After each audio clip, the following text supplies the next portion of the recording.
بسم اللہ الرحمن الرحیم۔ السلام علیکم ورحمۃ اللہ وبرکاتہ۔ ماں کی خدمت کا صلہ کیا ہے؟ ماں باپ کی خدمت کا ثواب۔ اللہ تعالیٰ نے موسیٰ علیہ السلام کی طرف یہ وحی بھیجی کہ اے موسیٰ، جو شخص اپنے والدین کی فرما برداری کرتا ہو اور میری فرما برداری نہ کرتا ہو تو میں اس کو فرما بردار لکھوں گا۔ جو شخص میری فرما برداری کرتا ہو اور اپنے والدین کی نافرمانی کرتا ہو تو میں اس کو نافرمان لکھوں گا۔ حضرت عبداللہ بن عمرو رضی اللہ عنہ فرماتے ہیں کہ رسول اللہ صلی اللہ علیہ وآلہ وسلم نے فرمایا، کبیرہ گناہوں میں سب سے بڑا گناہ یہ ہے کہ آدمی اپنے والدین کو لعن طعن کرے۔ کسی نے عرض کیا، یا رسول اللہ صلی اللہ علیہ وآلہ وسلم، بھلا آدمی اپنے والدین کو لعن طعن کیسے کرے گا؟ آپ صلی اللہ علیہ وآلہ وسلم نے فرمایا کہ وہ کسی کے باپ کو لعن طعن کرے تو دوسرا اس کے باپ کو لعن طعن کرے، اور دوسرے کی ماں کو لعن طعن کرے تو دوسرا اس کی ماں کو لعن طعن کرے۔ رسول اللہ صلی اللہ علیہ وآلہ وسلم نے فرمایا، وہ آدمی ذلیل و رسوا ہو، پھر وہ آدمی ذلیل و رسوا ہو، پھر وہ آدمی ذلیل و رسوا ہو۔ کسی نے پوچھا، یا رسول اللہ صلی اللہ علیہ وآلہ وسلم کون؟ آپ صلی اللہ علیہ وآلہ وسلم نے فرمایا، جس نے اپنے ماں باپ کو یا دونوں میں سے ایک کو بڑھاپے میں پایا پھر جنت میں ان کی خدمت کر کے داخل نہ ہوا۔ حضرت ابن عمر رضی اللہ عنہ روایت کرتے ہیں کہ رسول اللہ صلی اللہ علیہ وآلہ وسلم نے فرمایا، بے شک سب سے بڑی نیکی یہ ہے کہ آدمی اپنے باپ کی وفات کے بعد ان کے دوستوں کے ساتھ نیک سلوک کرے۔ ماں وزیر اعلیٰ کی ہو یا فقیر اعلیٰ کی، ماں تو ماں ہی ہوتی ہے۔ باپ وزیر اعلیٰ کا ہو یا فقیر کا، وہ باپ ہی ہوتا ہے۔ اور یہ دو رشتے ایسے ہیں جن کا بدل اللہ نے بنایا ہی نہیں ہے۔ ہر رشتے کا کوئی نہ کوئی بدل تو مل ہی جاتا ہے۔ جب آدمی ان سے ہاتھ دھو بیٹھتا ہے بالکل ہی فقیر ہو جاتا ہے۔ وہ پیچھے کی دعائیں اب وہ ختم ہو جاتی ہیں۔ کوئی بھی ماں جب ہاتھ اٹھاتی ہے اولاد کے لیے، دعا کے لیے یا بد دعا کے لیے، کوئی بھی باپ جب ہاتھ اٹھاتا ہے اولاد کے لیے، دعا یا بد دعا کے لیے، تو اس کے اور اللہ کے درمیان سارے پردے ہٹا دیے جاتے ہیں اور سیدھی جا کر عرش کو لگتی ہے۔ رسول اللہ صلی اللہ علیہ وآلہ وسلم نے فرمایا، جنت کی خوشبو 500 سال کی مسافت سے محسوس کی جاتی ہے، لیکن والدین کا نافرمان اور رشتے ناطے توڑنے والا جنت کی خوشبو محسوس نہیں کر پائے گا۔ حضرت لقمان علیہ السلام نے اپنے بیٹے کو نصیحت کرتے ہوئے فرمایا، بیٹا، جو اپنے ماں باپ کو راضی کرتا ہے وہ حقیقت میں رحمان کو راضی کرتا ہے، اور جو ان کو ناراض کرتا ہے وہ حقیقت میں رحمان کو ناراض کرتا ہے۔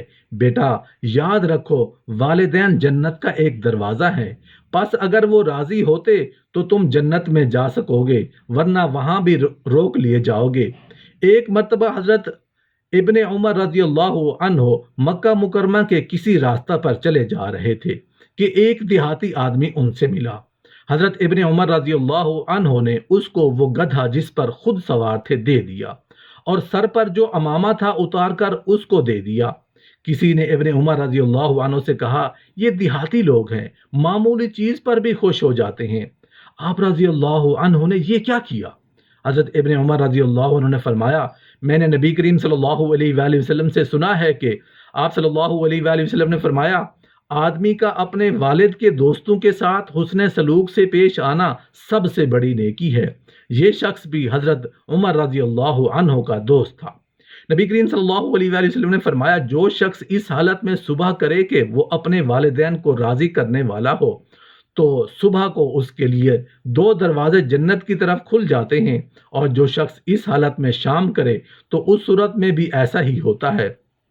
اور اگر والدین میں سے ایک کو راضی کرنے والا ہو تو پھر ایک دروازہ کھل جاتا ہے۔ کسی نے عرض کیا، اگرچہ وہ ظلم کریں، اگرچہ وہ ظلم کریں، اگرچہ وہ ظلم کریں، اگرچہ وہ ظلم کریں۔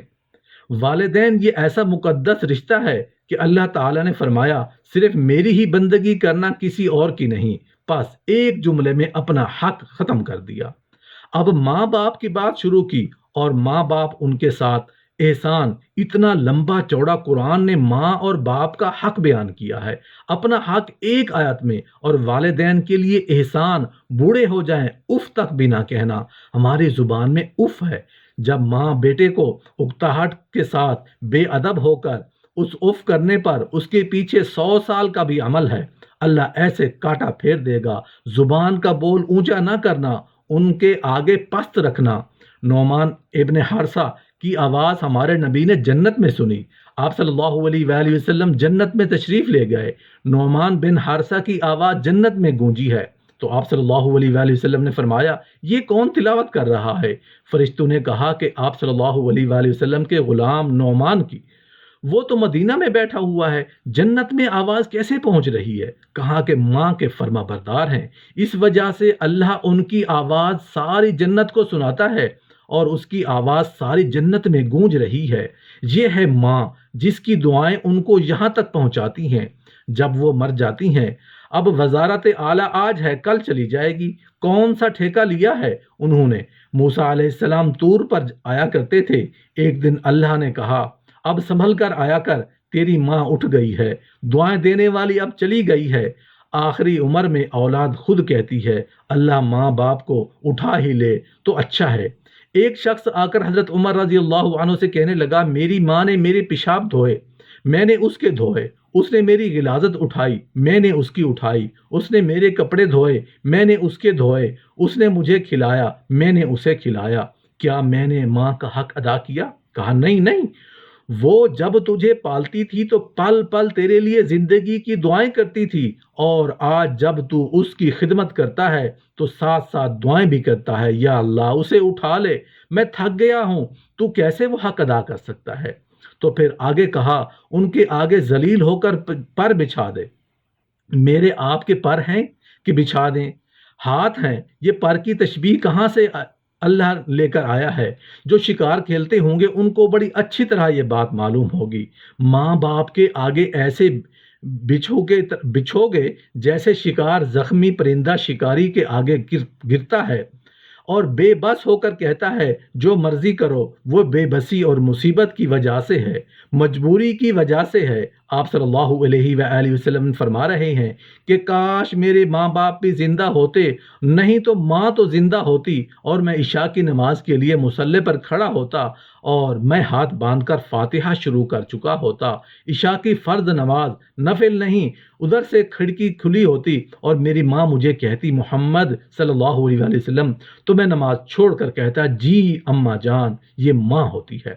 موسیٰ علیہ السلام نے کہا یا اللہ میرا جنت کا ساتھی کون ہے؟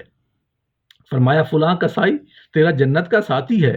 موسیٰ علیہ السلام حیران ہو گئے کہ کسائی اور موسیٰ علیہ السلام کا جوڑ کیا ہے؟ وہ دیکھنے گئے کہ کون ہے، دیکھا وہ ایک کسائی عام قصابوں کی طرح گوشت کاٹ رہا ہے اور بیچ رہا ہے۔ شام ڈھلی، تھیلا اٹھایا، گوشت اس میں ڈالا۔ موسیٰ علیہ السلام نے کہا میں بھی آؤں تیرے ساتھ؟ وہ نہیں پہچانا، کہا یہ موسیٰ علیہ السلام ہے۔ کہنے لگا آ جاؤ۔ گھر گیا، گوشت صاف کیا، بوٹیاں بنائیں، سالن پکایا، روٹیاں پکائیں، اسے تھالی میں سجایا۔